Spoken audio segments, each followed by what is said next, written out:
ఏసయ్యా నేర్పయ్యా, నేర్పు. మొద్దునయ్యా, ఒక దెబ్బ కొట్టు, నన్ను నేర్పయ్యా, నేర్పు. నేను ఎదగాలనే కదా కోరుకుంటున్నావు. పిల్ల చేష్టలు ఉన్నాయి నా దగ్గర, తన్నయ్యా తన్ని నేర్పు అంటాడు. ఏదైనా శ్రమ కలిగించినా దాన్ని బట్టి బెంబేలెత్తిపోడు. నా మంచికే దేవుడు అనుమతించాడని సంతోషిస్తాడు.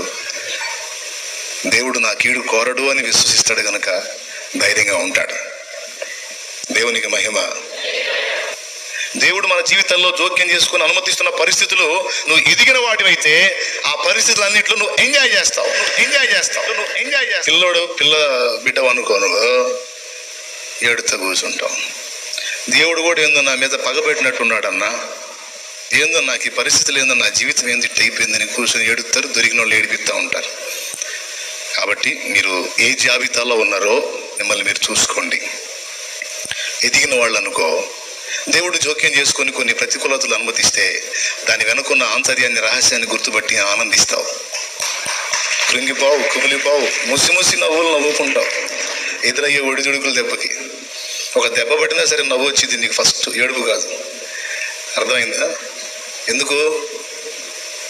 నా కోసమేగా, పర్లేదులే, కొట్టయ్యా పర్వాలేదని అప్పచెప్పుకుంటావు. ఆ ఎదుగుదల రావాలి మనలోకి. నా శరీరంలో ముళ్ళుందయ్యా, తీసేవా?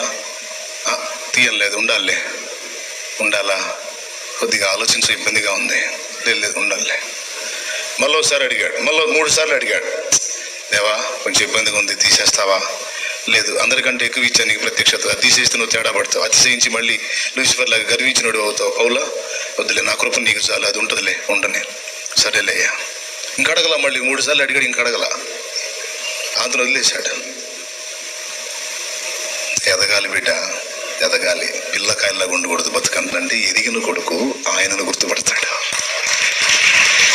కృతజ్ఞత చెల్లిస్తూ ఉంటాడు, కృతజ్ఞత కలిగి బ్రతుకుతాడు ఎదిగిన కొడుకు. అయ్యా ఏం చేయాలయ్యా నువ్వు నాకు? ఇంకేం చేయాలి? ప్రాణమే దారపోసావు కదా, ప్రాణమే నిలువున పెట్టేశావు కదా, ఇంకేం చేయాలి? ఏది ఇవ్వలేదని అనాలి. నేను ఏది ఇవ్వలేదని, డబ్బు ఇవ్వలేదని అనమంటావా? ఐశ్వర్యం ఇవ్వలేదు అనమంటావా? ఘనత ఇవ్వలేదు ఏందయ్యా అనమంటావా? ఏది ఉన్నా లేకపోయినా ప్రాణం కంటే ఎక్కువ ప్రేమించిన నువ్వు ఉన్నావు. నీ ప్రాణమే నా కోసం నిలువున ధారపోసావు. అందుకు స్తోత్రం అయ్యా.